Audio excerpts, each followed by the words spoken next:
capítulo 1 de Atos. Eu, na verdade, na semana passada, mencionei o capítulo 1 e capítulo 2. Essa semana nós vamos ler só um texto, um versículo só, o verso 8, que diz assim: mas recebereis o poder do Espírito Santo, que há de vir sobre vocês, e vocês serão minhas testemunhas, tanto em Jerusalém, como em toda a Judéia e Samaria, e até os confins da terra.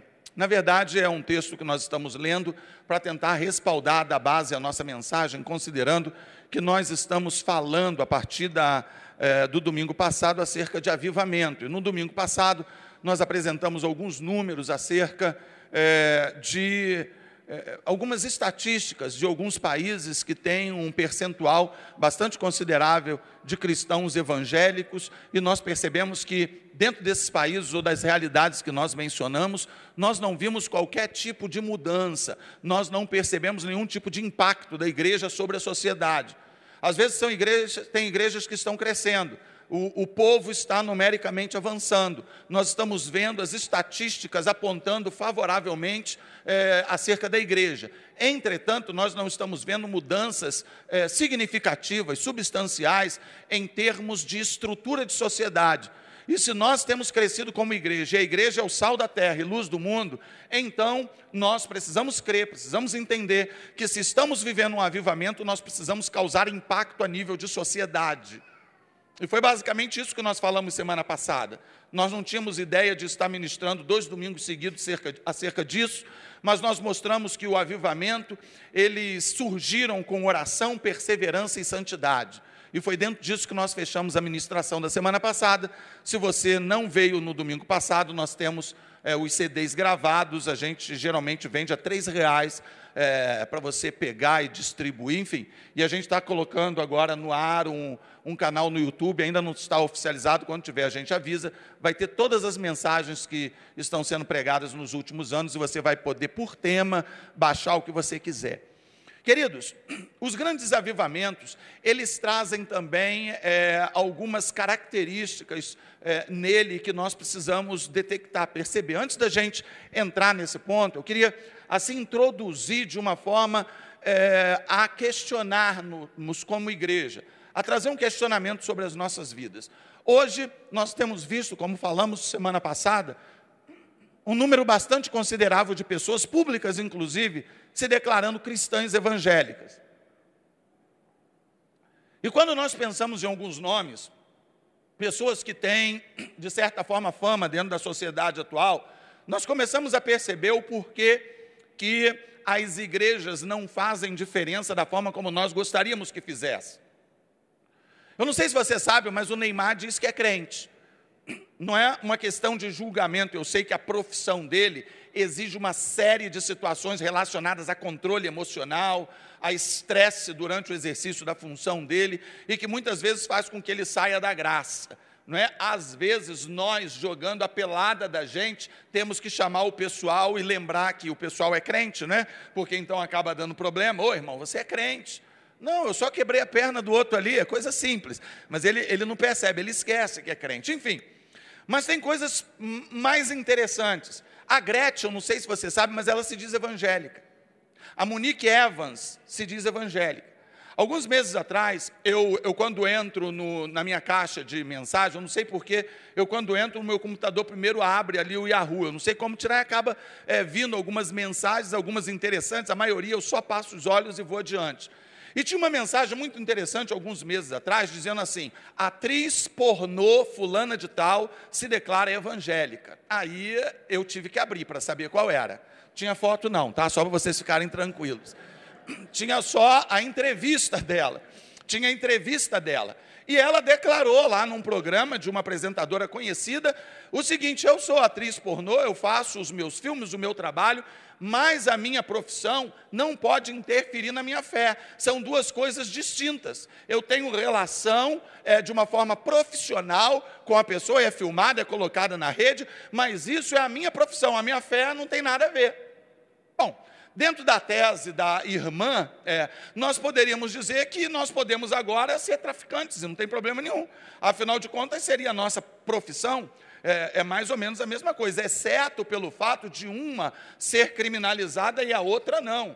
Mas, de qualquer forma, queridos, eu estou mostrando isso para vocês, para que a gente possa perceber o nível em que nós, como igreja, como povo, estamos. Para que a gente possa perceber por que o Brasil, na nossa nação, as coisas não acontecem da forma como deveriam acontecer, ou como nós esperaríamos que viesse a acontecer, caso os números que nós trazemos hoje pudessem ter maior relevância.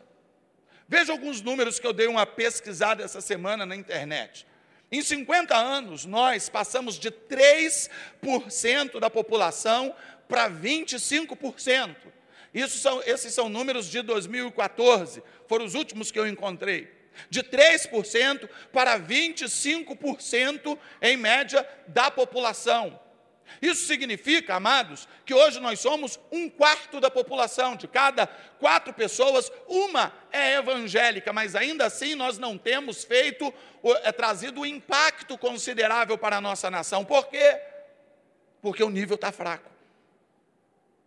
Porque a nossa visão como evangélico não é uma visão contundente, não é uma visão de alguém que está se transformando pela renovação da mente, como sugere Paulo, aliás, como ordena Paulo.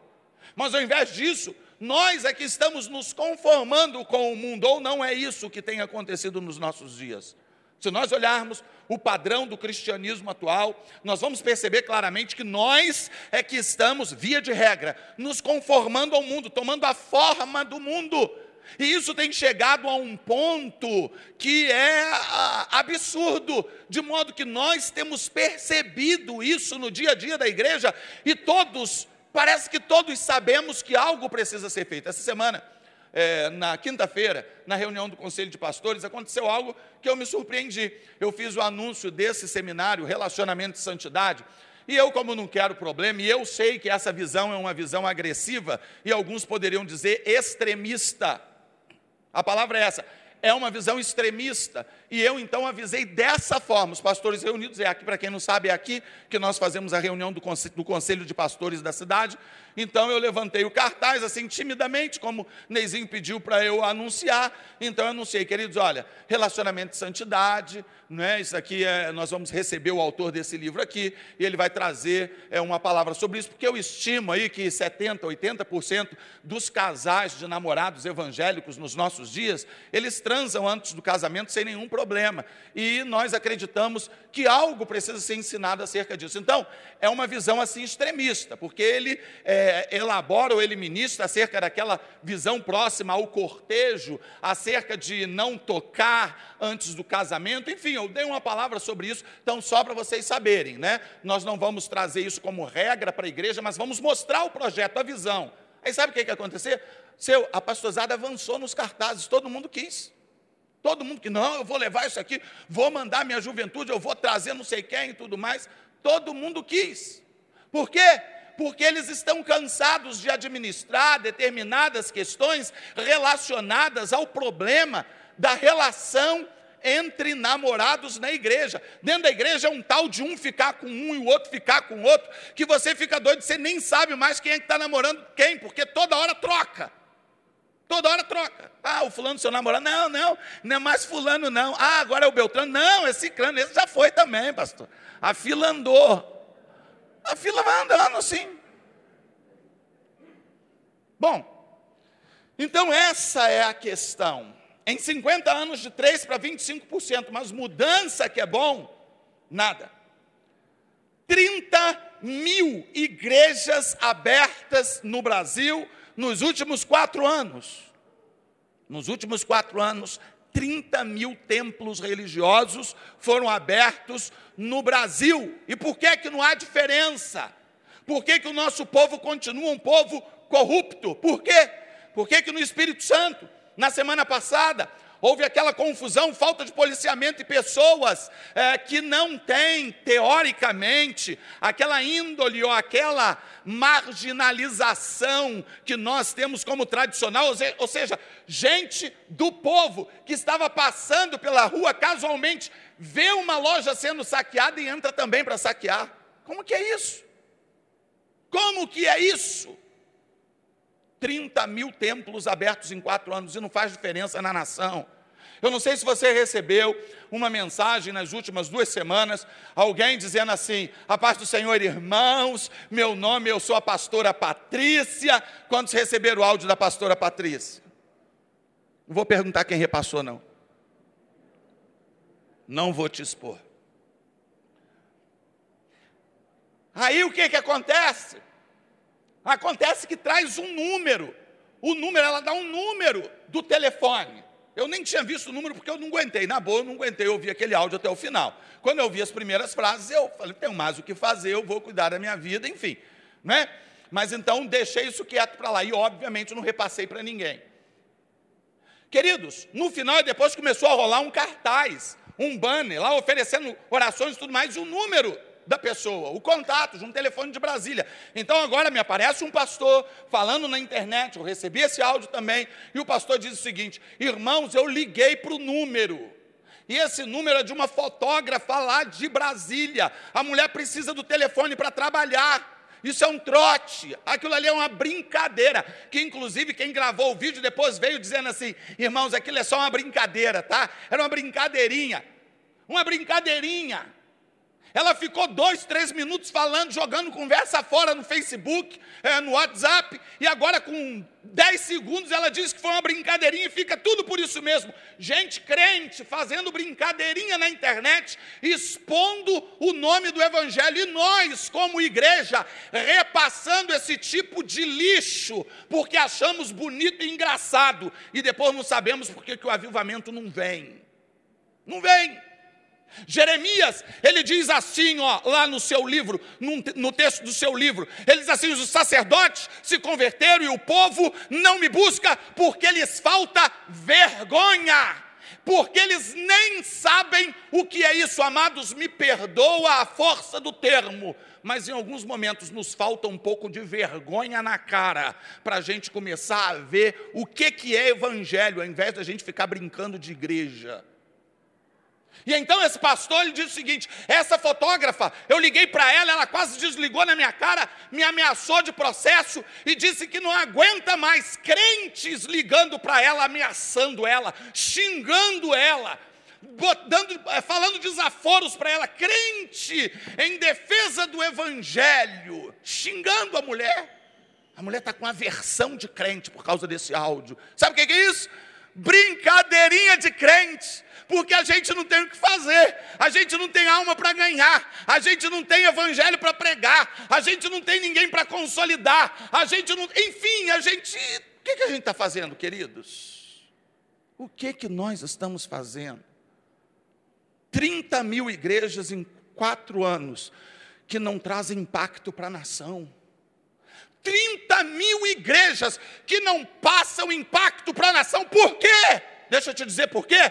Porque a maioria dessas igrejas, ao invés de estarem pregando o evangelho, estão vendendo sabonete para você tomar banho e ver os seus males saírem. Porque a maioria dessas igrejas, ao invés de estar pregando arrependimento, está vendendo vassoura ungida para você varrer a tua casa. A maioria dessas igrejas, ao invés de falar que Jesus é o único caminho, está alimentando o nosso ego, dizendo que nós somos vítimas de uma sociedade, ao invés de que nós precisamos tomar vergonha na cara, nos arrepender de nossos pecados e seguir um evangelho verdadeiro. Aí a coisa não vai.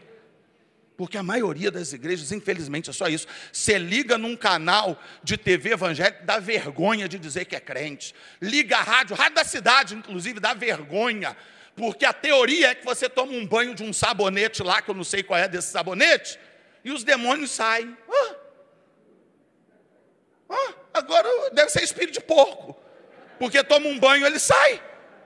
O demônio agora é espírito de porco, tomou um banho e vazou. Como é que é isso? A gente ora, jejua para enfrentar uma batalha com um demônio que teima, insiste, cria casa, vem o sujeito lá, toma um banhozinho de sabonete ungido e está tudo certo. Aqui, sabe o que eu diria para esse povo aqui? Vai tomar banho, cara. Pelo amor de Deus, vai tomar banho. Então quer dizer que toma um banho de sabonete ungido. Aí não sabe por que a igreja não é um meio, uma instituição de mudança. não sabe por que o avivamento não vem, não sabe por que não causamos impacto na vida das pessoas. Nós tivemos um aumento de 61%, 61% na nossa membresia, de uma forma geral, nos últimos 10 anos. Nós somos uma multidão, queridos. Quem é da minha geração, como disse o pastor Wilson ainda há pouco, quem é da nossa geração e é crente de berço, sabe que há 30 anos atrás, 40 anos atrás, nós éramos gatos pingados, e hoje somos uma multidão. Mas, infelizmente, os gatos pingados de 30, 40 anos atrás, eu acho que tinham maior relevância na sociedade do que hoje nós temos. Porque o Evangelho está ralo. O Evangelho está ralo. E a Bíblia diz assim, Jesus disse, por acaso nós encontraremos fé quando o Filho do Homem se manifestar? Querido, Jesus está voltando. E nós estamos, via de regra, brincando de ser crente. É claro que essa não é uma regra para todos. E se é uma regra, naturalmente, como toda regra, tem muitas exceções. Mas nós precisamos vigiar, nós precisamos ser reorientados em termos de evangelho e redescobrir o que é o evangelho de Cristo. A primeira mensagem, tanto de João Batista como de Jesus, foi: arrependei-vos, porque é chegado o reino dos céus. Um evangelho que não traz na sua palavra o arrependimento não é evangelho. Um evangelho que não traz uma proposta de mudança de vida não é evangelho.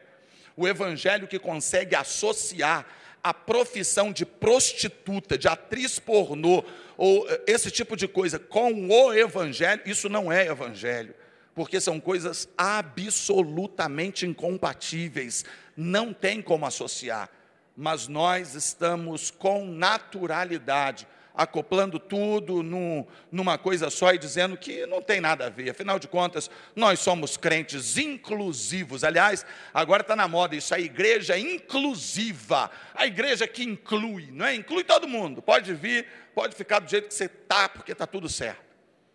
Amados, se nós queremos um avivamento, se nós queremos ver Deus se manifestando na nossa vida, nós precisamos nos despertar quanto a isso.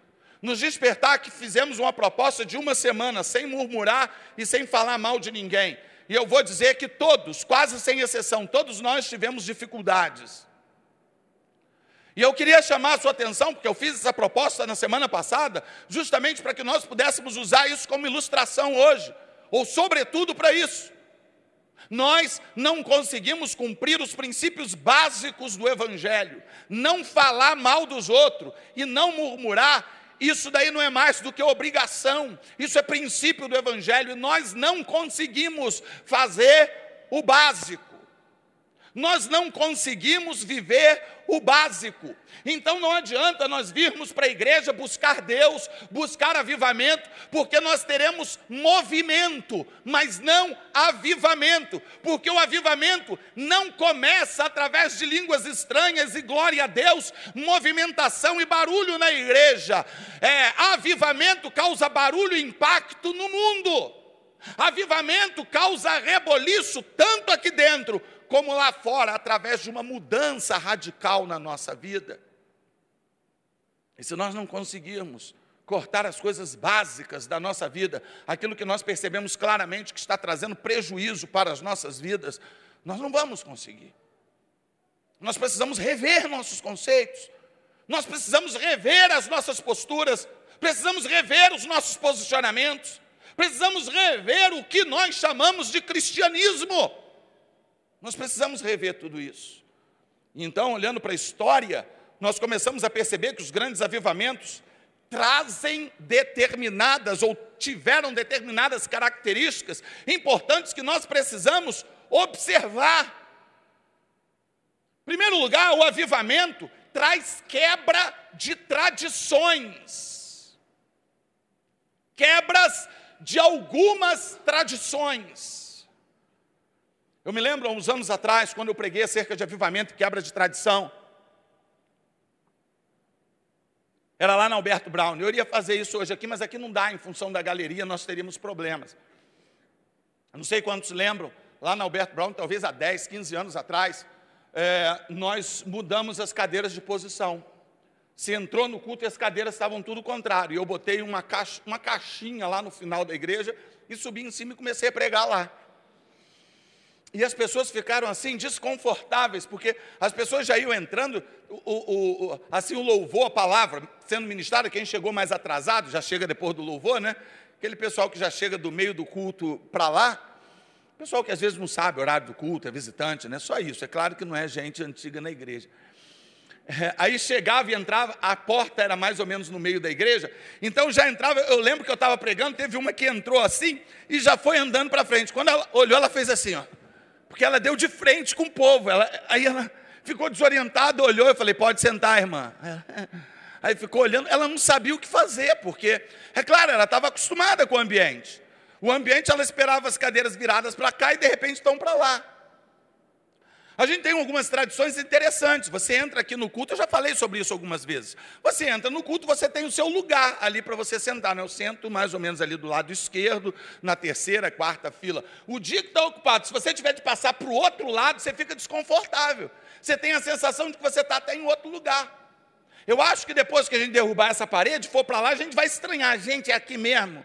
A gente vai ficar meio assim perdido, porque a gente se habitua com o lugar do culto. São as nossas tradições, e algumas tradições trazem prejuízo para as nossas vidas, trazem prejuízos.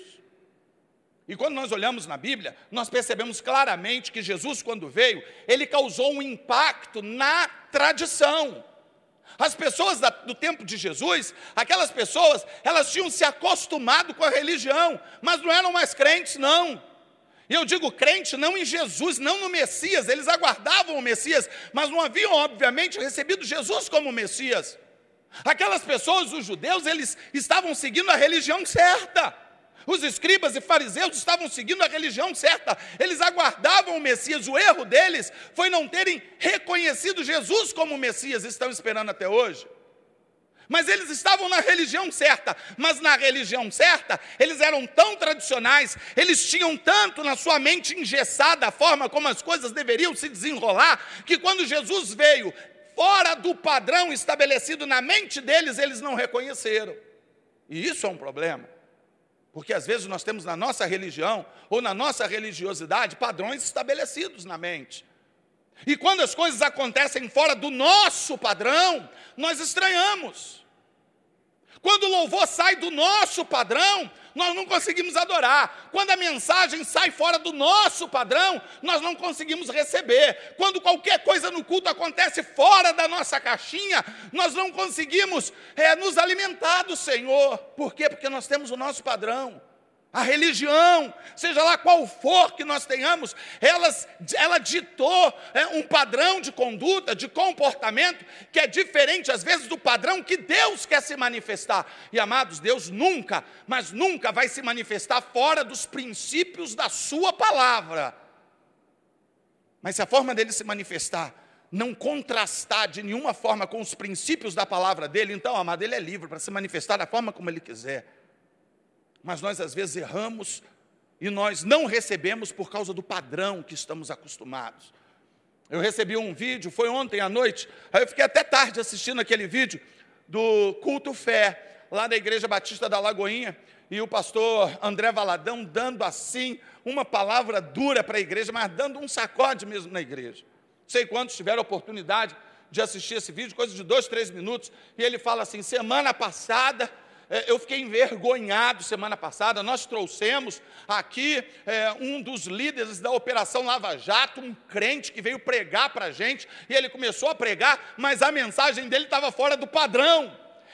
Ele abriu a Bíblia, ele mencionou a Bíblia no livro de Neemias, e através da construção ou reconstrução dos muros, ele começou a ministrar e usou a Operação Lava Jato como exemplo, e falou muito da questão política, associando as nossas responsabilidades como igreja, mas fugiu daquele padrão de pregação evangeliquez que nós geralmente temos. E aí sabe o que aconteceu? A não ser o pessoal que estava assim no primeiro piso, porque lá tem 2 galerias, o pessoal começou a levantar e ir embora. E no final do culto, quando o homem acabou de falar, a igreja estava praticamente vazia. E o André ficou muito envergonhado. Então eu fui no culto anterior, da semana anterior, para ver o que ele falou que assustou tanto o pessoal. Falou nada de errado, só fugiu do padrão. Só trouxe uma mensagem tão impactante para a igreja, tão relevante para a igreja, mas que não era a mensagem que a igreja talvez estivesse esperando ouvir. E talvez você tenha entrado aqui hoje e esteja ouvindo uma mensagem que não era aquilo que você esperava ouvir, porque nós queremos ser práticos, queridos. O povo cristão evangélico hoje, ele foi viciado à praticidade, porque o mundo hoje ele é muito seletivo, é muito rápido. É muito rápido. A gente fala com a nova geração, você que tem aí de 20 anos para baixo, não acredita. Vocês nem sabem como nós conseguimos. Não é verdade que passa na cabeça de vocês, que vocês não sabem como nós, que temos mais de 30, 40, 50 anos, sobrevivemos sem internet? Vocês não sabem. Como é que eu mandava uma carta e esperava uma semana pela resposta? Porque vocês mandam uma mensagem no WhatsApp, se demora 2 minutos para vir a resposta, vocês já desistem. E vão fazer outra coisa. Não, isso aqui não quer saber de nada, não. 2 minutos. 2 minutos. A internet é rápida, ela é veloz, ela vai e tem que voltar rápido.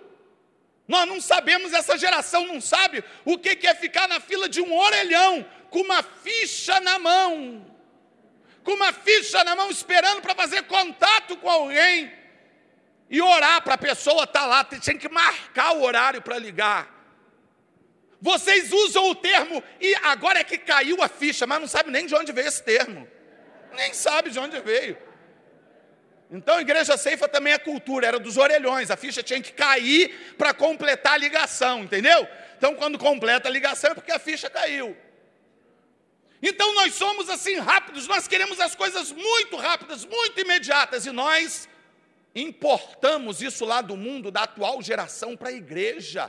E as coisas têm que ser rápidas. Se Jesus não responder na hora, não presta. A gente quer a solução dos nossos problemas, mas é para hoje.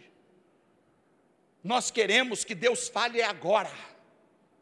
Nós não queremos orar e perseverar para ter a vitória. Essa conversa de vida é eterna. Ela é muito subjetiva. E nós queremos coisas concretas, nós queremos ir agora, nós queremos viver esse tempo. Eu quero ver a cura, é hoje. Eu quero ver o meu relacionamento restaurado agora. Eu não quero esperar para amanhã.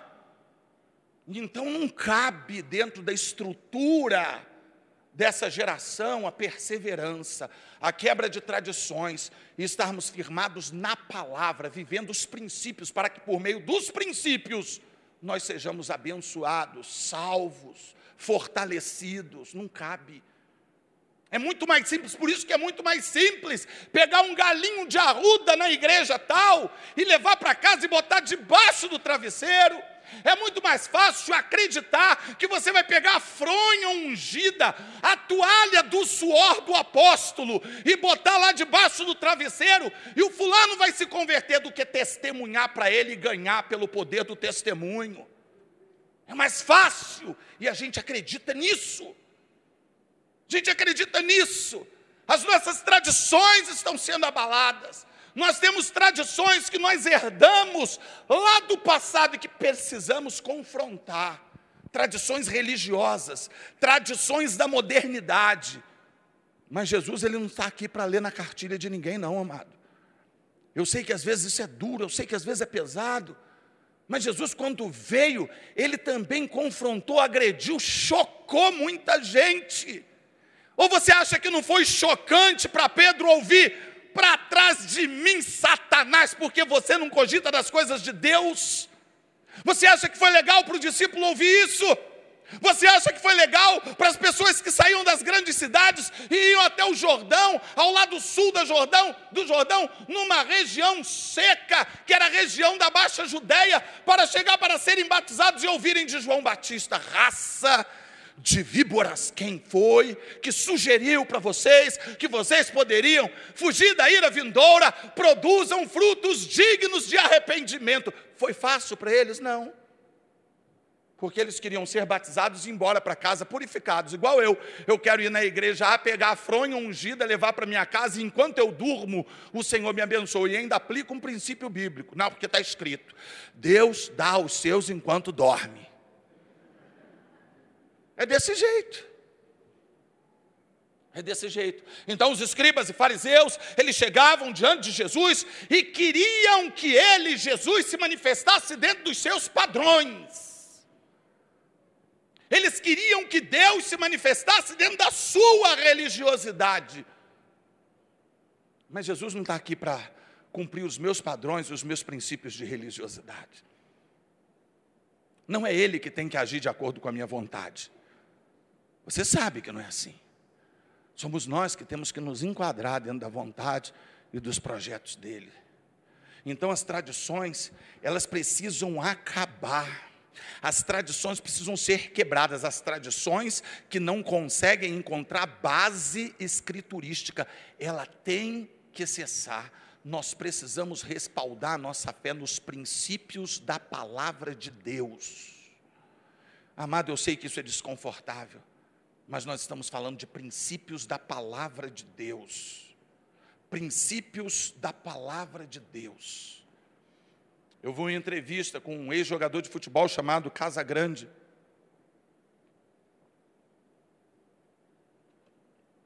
Talvez alguns de vocês tenham visto. Ele é um ex-drogado, ele acredita, na verdade, que ele é dependente químico. E que ele tem que fugir de tudo aquilo. E então ele conheceu dentro desse projeto de fuga das drogas, de casa de recuperação, de, enfim, fugir daquele meio que lhe levava, que lhe conduzia para as drogas, a cantora, ex-cantora Baby Consuelo, atual Baby do Brasil. E eu não sei se você sabe, mas Baby do Brasil é crente. E a gente fica pensando, porque ela é muito doida.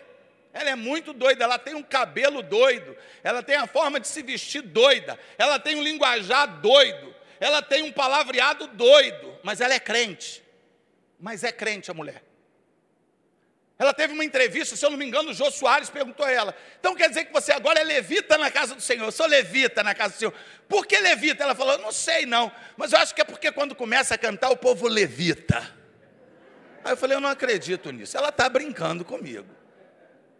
É muito doida, ela não sabe nem para onde o vento está, e ela quer botar a pipa no alto, mas é crente, a mulher é crente.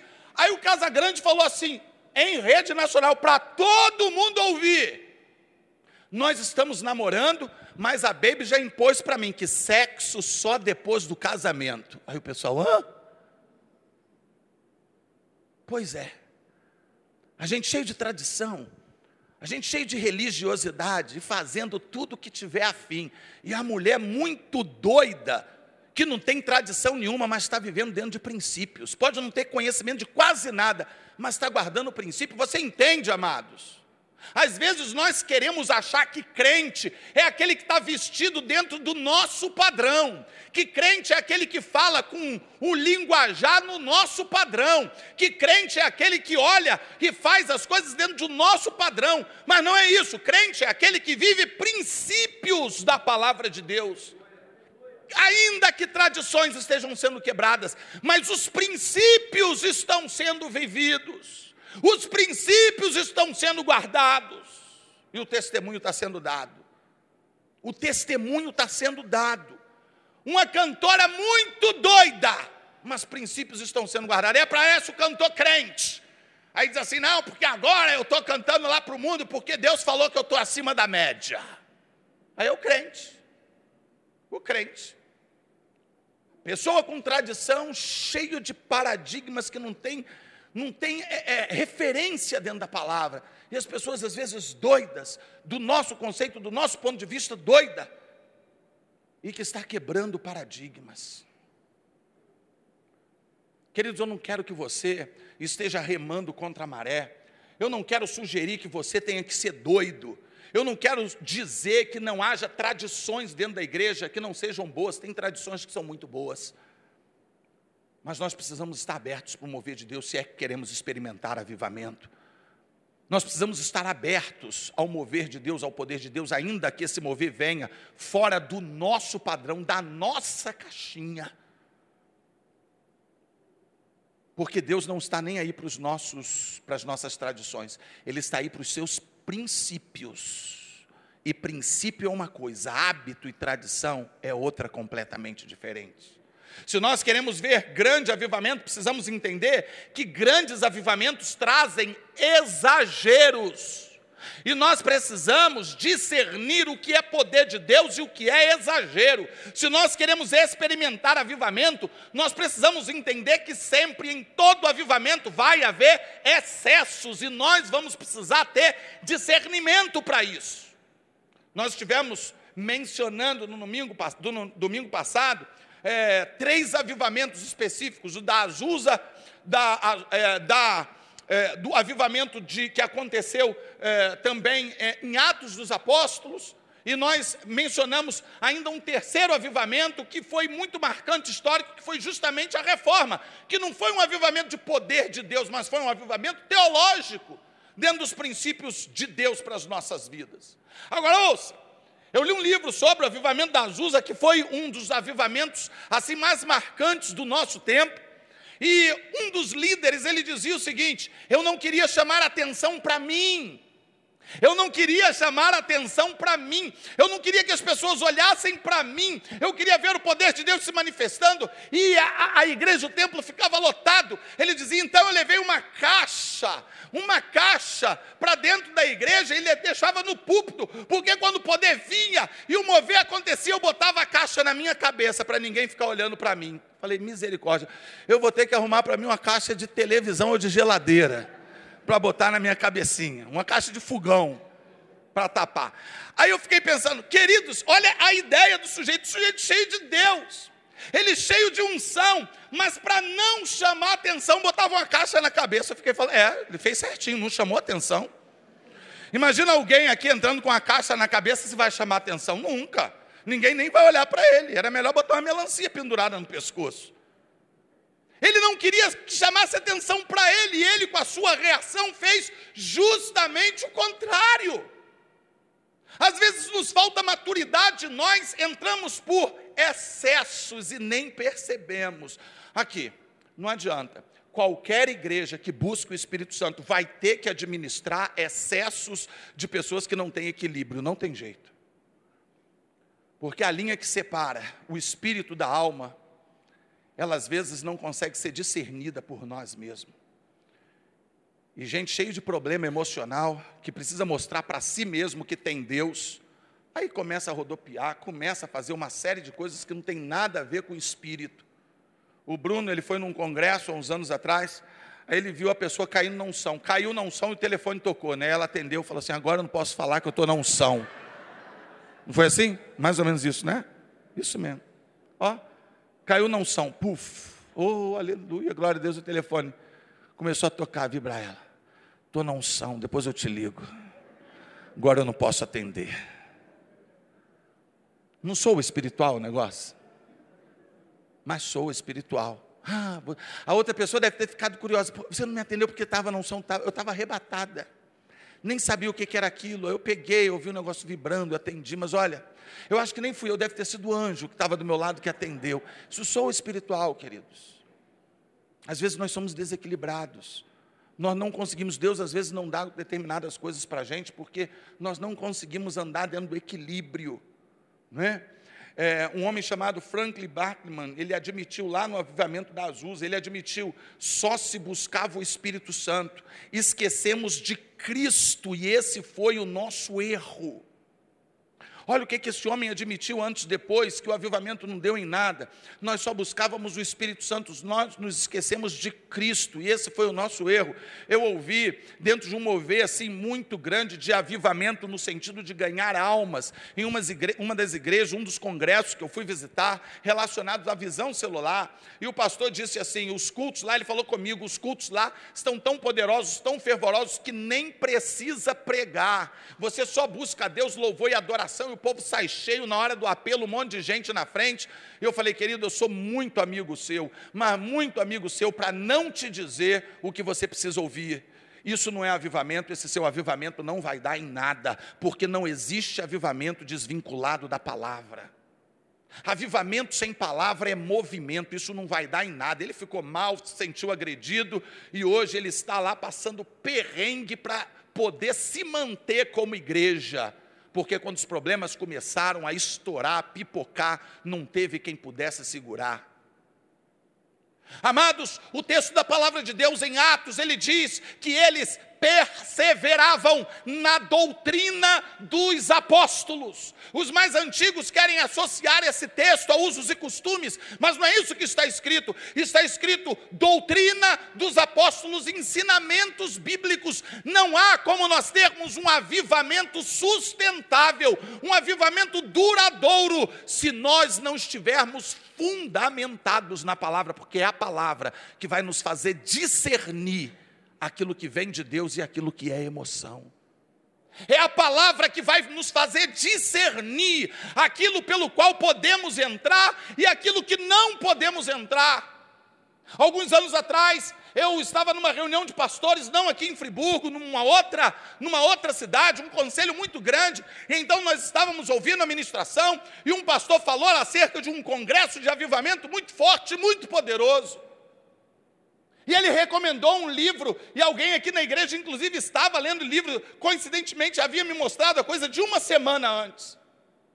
E essa mulher, escritora, autora do livro, ela estava envolvida com batalha espiritual, e era uma mulher teoricamente muito próxima a Deus, e eu creio particularmente que era próxima mesmo. E ela tinha uma irmã gêmea, e trabalhava junto com ela no ministério, e essa irmã partiu para a eternidade, ela morreu. E ela não conseguia aceitar. Se eu não me engano, a irmã era gêmea. Eu não tenho certeza se era gêmea, mas era uma irmã muito próxima. E aí, ela questionava a Deus, e ela estava pregando, falando no livro, ela conta essa história. Às vezes nós temos perdas, nós temos problemas na nossa vida, e então nós não entendemos porquê das perdas, porquê dos problemas que nós enfrentamos. E então ela foi se queixar diante de Deus, e ela trouxe isso como uma ilustração para a igreja, ilustração dentro do seu livro, porque ela perguntou a Deus: Deus, por quê? Por que que o Senhor me tirou a minha irmã? Deus, por quê? Por que que minha irmã não está do meu lado? Ela era tão útil no meu ministério. Às vezes nós queremos saber tudo de Deus. Deus tem que responder todas as nossas questões, e esse é um erro, amados. Deus não tem que responder todas as nossas questões. Deus não vai sentar no banquinho do réu e vai aceitar ser sabatinado por mim ou por você. Ele não vai permitir isso. Eu não sei de onde que nós tiramos essa ideia, eu não sei de onde a igreja moderna tirou essa ideia de colocar Deus na parede, de dizer eu decreto, eu determino, eu exijo. Eu nunca vi ninguém determinar que vai ser santo, determinar que vai andar em santidade, só quer determinar para Deus. E então ela falava assim: Deus, por quê? E ela no livro ela diz: e Deus falou comigo. E ele disse: minha filha, ela contando no livro, eu trouxe sua irmã para junto de mim, porque daqui ela é mais útil ao seu ministério, daqui ela intercede por você no seu ministério, daqui ela está ajudando você no ministério. E ela colocou isso num livro evangélico, e lá naquele conselho eu tive que levantar o meu dedinho e falar: queridos, me perdoa, mas ela não intercede pela irmã, não? Aí o pastor que estava ministrando, ele falou assim: mas Sérgio, existem pessoas que alcançam um nível de intimidade com Deus que nós não entendemos, um nível de relação com Deus acima do que nós alcançamos. Então isso é possível. Eu falei: ela pode alcançar o nível que for de relação com Deus, ela pode alcançar o nível que for de espiritualidade com Deus, mas isso aí não é evangelho, isso é espiritismo, isso é macumbaria, isso é consulta de mortos, mas evangelho não é não. Evangelho não é não. E se nós entrarmos nesse tipo de conversa, abrindo mão dos princípios que nós conhecemos, nós vamos nos perder, queridos. A palavra de Deus garante que não há um outro intercessor a não ser Jesus Cristo. A palavra de Deus diz que Ele intercede por nós.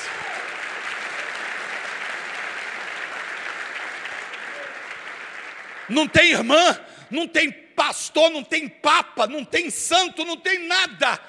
É Jesus o nosso intercessor. E se nós entrarmos por linhas de exagero, nós não vamos alcançar avivamento coisa nenhuma. Eu acredito no avivamento que nos reveste de poder de Deus, mas eu creio no avivamento que começa, sobretudo, no princípio da palavra e no princípio do testemunho que nós teremos para levar para as pessoas. As pessoas serão atraídas pelo nosso Deus, pelo nível de testemunho que nós tivermos. As pessoas serão atraídas por Deus pelo nível de comportamento que nós apresentarmos. As pessoas estão sedentas de novidade de vida. Nós estamos abrindo mão disso, mas as pessoas que estão lá fora desejam isso, ver algo que funcione na vida da gente. Se o evangelho não fez efeito na minha vida, que conversa é essa de eu querer levar o evangelho para outra pessoa? Se o evangelho não fez efeito em mim, por que eu vou ministrar isso para o outro? Se o evangelho não transformou a minha família, por que eu vou querer transformação para a vida da família do outro? O evangelho é poder de Deus. E nós precisamos entender que esse poder precisa estar vinculado à palavra. Exageros não prestam. Se nós queremos ver os grandes avivamentos, saiba que os grandes avivamentos trazem perseguição. Isso é tudo que nós não queremos, né? É intrigante. Mas quando os primeiros missionários agora, nas últimas décadas, começaram a chegar em nações fechadas como Coreia, como China, países comunistas, países de tirania, de um povo, de um sistema governamental, tirano, ditatorial. Eles chegaram lá e, para surpresa deles, a nação estava evangelizada. Há um número exorbitante de cristãos que se reúnem em células clandestinas, cristãos que se reúnem em grupos pequenos, que ninguém sabe, mas eles, através do comportamento, ganham as pessoas e levam para as igrejas que estão escondidas, e o evangelho lá é forte. E os missionários não entenderam. Alguns não entendem. E por quê? Porque havia perseguição, e através da perseguição, eles correram para algum tipo de solução, e então eles ficaram vulneráveis à ação do Espírito Santo. Amados, perseguição nunca enfraqueceu o Evangelho. Nunca enfraqueceu o Evangelho.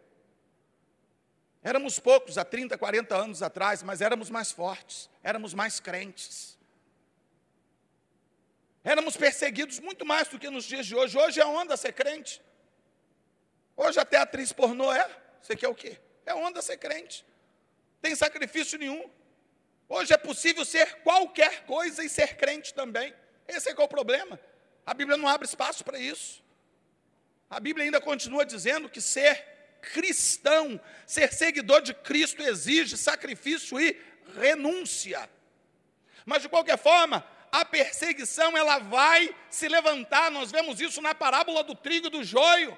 Houve uma plantação de trigo que estava bonita, vistosa, mas durante um cochilo veio o inimigo, disse Jesus, e semeou joio no meio do trigo. Vai vir a perseguição. Vai vir a perseguição, não tem jeito. Você vai ser perseguido no seu trabalho. Você pode trazer a ideia mais coerente, mais convincente, mas vão te perseguir. Há uns anos atrás, eu estava vindo de Campos, eu já contei isso aqui, há muitos anos atrás. Eu estava vindo de Campos, eu não costumo dar caronas, mas assim, quando eu sinto assim no meu coração para dar carona, eu dou carona, mas assim, é com objetivo, com alvos. Aquele sujeito ali, por exemplo, eu dei uma carona para ele vindo de Sumidouro. Eu vim de Sumidouro e ele fez sinal, eu falei, vou evangelizar esse careca. Ele nem era careca na época, eu já profetizei. Era cabeludo, né? Era cabeludo. Aí eu falei, vou evangelizar. Evangelizei ele, entrou no carro e vim evangelizando ele de Sumidouro até aqui. Está aí hoje firme com Jesus, é um dos braços direito, embora eu seja canhoto, eu já te falei, né? Mas então, aí 3 moças pedindo carona. Falei, pô, eu sozinho não vou. Aí eu falei assim, são 3, tem problema nenhum, se fosse uma só, vou evangelizar as 3. Parei. Aí subi, você está indo para onde? Eu estou indo para Friburgo, eu estava em Campos. A gente vai ficar no trevo de tal cara. Beleza, entra aí. No que elas entraram e falaram, poxa, que bom, viu? Perdemos o ônibus e então... E eu já comecei a orar, só quero só uma brecha, Senhor, para eu começar a falar do teu amor aí. Só isso. Aí elas começaram a conversar, viu, perdemos o ônibus, que bom que perdemos o ônibus, porque aquele motorista desse horário é aquele. É aquele que era marginal, que era traficante e agora virou crente. Ia vir perturbando a gente, falando de Jesus até lá. Começaram a rir, eu comecei a rir junto com elas. Aí eu comecei a rir junto. Só que elas pararam de rir, eu continuei, me deu uma crise de riso. E eu rindo. Aí elas já olhando, preocupadas para minha cara, igual que eu fosse maluco, né? O que foi, moço? Eu falei, não, eu estou achando só engraçado. Deus tirou vocês da mão do maluco, do motorista, e colocou no carro de um pastor. Queridas, aqui na boa, vocês têm duas opções, ou desce agora, eu encosto para vocês descerem, ou vão ouvindo do evangelho até o trevo. Aí elas ficaram desconcertadas, falou, não, tudo bem. Aí a outra já, eu sou até desviada, tudo bem. Não, é tudo tranquilo. Mas aí eu já entrei assim, queridas, aqui o cara era traficante, era marginal. Vocês acham que era mais onda ser marginal do que crente? O camarada vendia maconha e vocês achavam isso bonito. E agora o cara é crente, fala do amor de Deus e vocês estão debochando dele. Que história é essa? Que tipo de sociedade que vocês querem? Ripei, marretei. Aí depois falou, mas Jesus ama vocês assim mesmo. Jesus quer levar vocês para o céu. Aí eu estou olhando pelo retrovisor e já tem uma chorando lá atrás. Já o Espírito Santo agindo. Aí quando eu deixei as duas no trevo, uma já tinha se comprometido, ia visitar uma igreja batista naquela noite, a outra já ia no congresso que ia ver de um cantor lá, não sei quem, a outra, sei lá, só faltou querer entregar o dízimo ali no carro. Tão crentes que estava, todo mundo crente. Mas as pessoas escarnecem da fé cristã. Escarnece porque o motorista se converteu a Jesus e agora ele só fala de Jesus, porque isso é motivo para escarnecer. É motivo para escarnecer de você, jovem, que agora é crente, que agora segue o evangelho, que agora fala de Deus. É motivo para escarnecer de você, homem, que tem só a sua esposa, que não quer saber de traição conjugal. Mas é motivo de onda o jovem que ao invés de falar de Jesus, está cheirando uma na hora do recreio. É motivo de alegria para o mundo, você homem que senta na rodinha na hora do almoço lá na fábrica e está falando de pegação, de bebida, do que não presta. Isso é onda, isso é legal. Mas se você fala de integridade, isso é motivo de escândalo, isso é motivo de perseguição. Sabe por que o mundo te persegue? Não tem razão para isso, não tem motivo para isso. É ilógico, é incoerente você falar que é íntegro e te perseguirem, você falar que honra a sua mulher e te perseguirem, falar que não usa droga e te perseguirem, isso não tem lógica.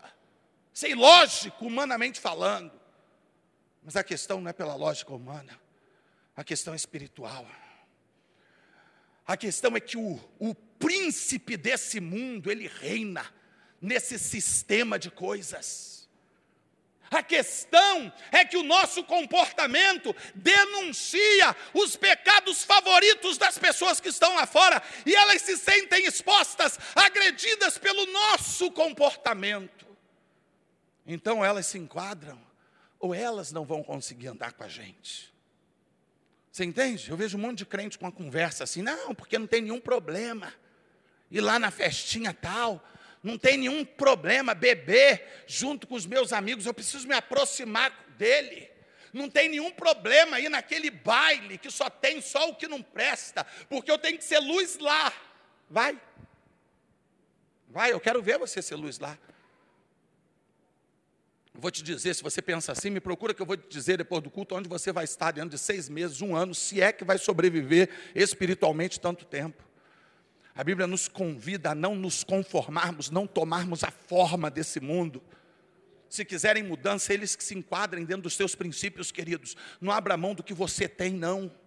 Seja perseguido, seja apedrejado, mas não permita que a sua integridade seja oscilante. Não negocie princípios. Ainda que venham pedradas de todos os lados, não negocie princípios. É de uma igreja que não negocia princípios que o Senhor quer. É uma igreja que não negocia princípios que o Senhor busca. É com cristãos que não negociam princípios que Deus quer contar para avivar a sua obra.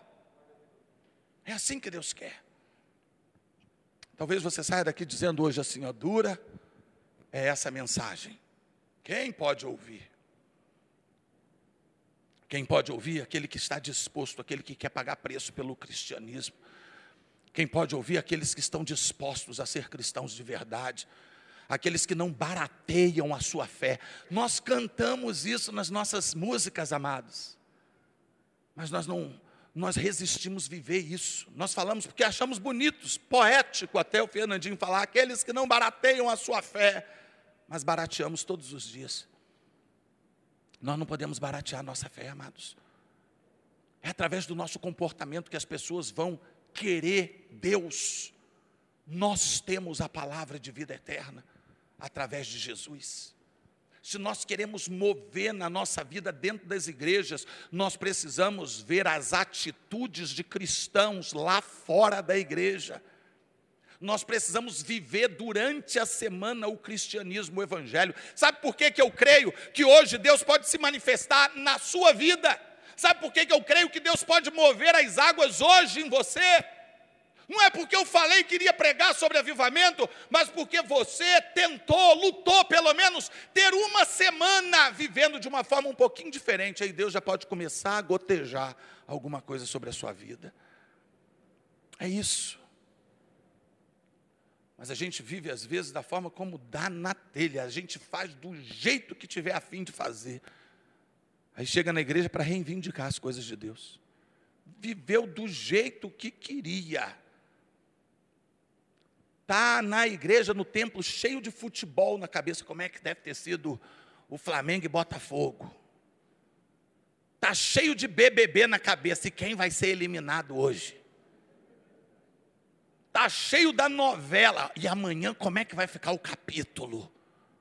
Só quer saber do capítulo, do versículo não quer. Aí assim, e querem que Deus se manifesta. Manifesta não, querido. Manifesta não. E o tempo passou, e 9 horas da noite, e ainda ficou outro tópico, que eu vou continuar depois. Ficou, falei semana passada, outro hoje, vamos ver, semana que vem, de repente a gente continua. Mas vou ter que parar, porque eu não quero cansar vocês. Fique em pé, vamos orar.